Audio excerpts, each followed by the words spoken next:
Cordial saludo, tutor y compañeros. Mi nombre es Jefferson González. Estamos aquí con los compañeros Jorge Mauricio, Celeste Cadena y Mayerly Andrea.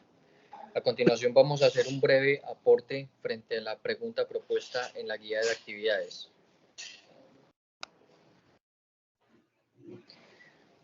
La pregunta nos dice, ¿de qué manera el análisis crítico del discurso es una herramienta del análisis sociopolítico de la psicología política? Bueno, dando respuesta a este interrogante, vemos que esta metodología se enfoca en examinar el lenguaje y los discursos utilizados en el ámbito para comprender cómo se construyen y transmiten las ideas, cómo se ejerce el poder y cómo se perpetúan las desigualdades sociales. También debemos tener en cuenta que el análisis crítico del discurso se basa en la premisa de que el lenguaje no es neutral. Debemos tener muy en cuenta esa parte que puede ser muy cambiante, sino que refleja también y reproduce las relaciones de poder existentes en la sociedad. A través de este enfoque se busca desentrañar las formas en que los discursos políticos influyen en la opinión pública, legitiman ciertas ideas y excluyen otras.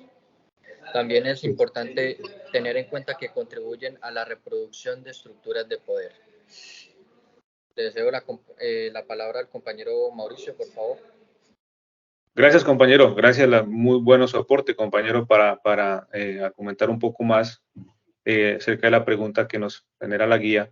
Podemos decir que el análisis crítico del discurso es una herramienta muy valiosa para entender cómo las palabras en la política nos dicen más de lo que parece.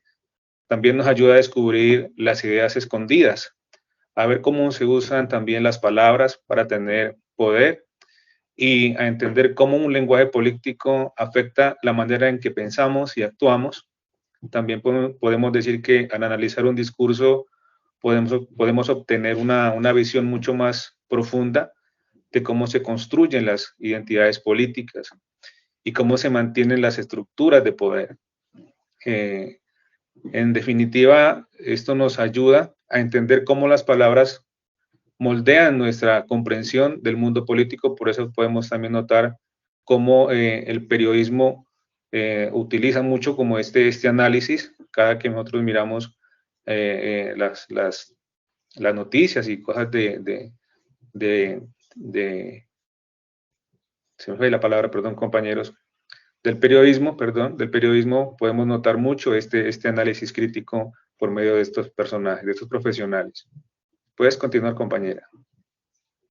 También en el contexto de la psicología política, el análisis crítico del discurso puede utilizarse para estudiar una amplia gama de fenómenos, incluyendo la construcción de la identidad política. El discurso puede utilizarse para crear y reforzar las identidades políticas, tanto individuales como colectivas. Por ejemplo, el discurso nacionalista puede utilizarse para crear una identidad común entre los miembros de una nación.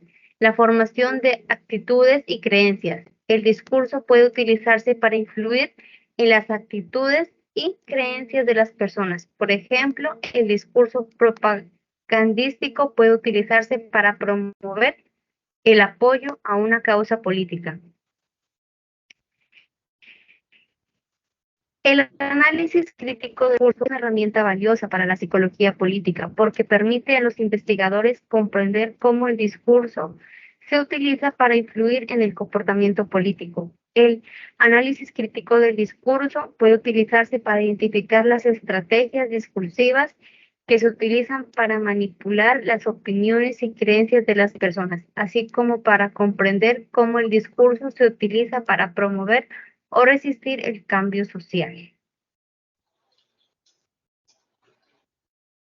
De acuerdo con mis compañeros, desde mi perspectiva, sirve como herramienta crítica.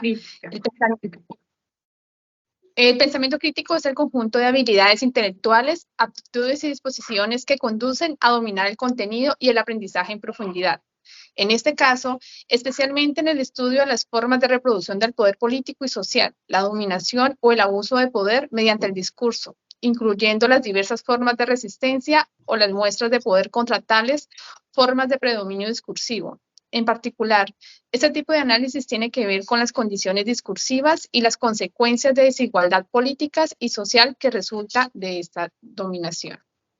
Gracias, compañeros, por sus aportes. Con el desarrollo de esta actividad colaborativa nos ayuda a ampliar nuestros conocimientos en lo que respecta a psicología política y, por ende, al análisis crítico del discurso. Buenas noches y gracias.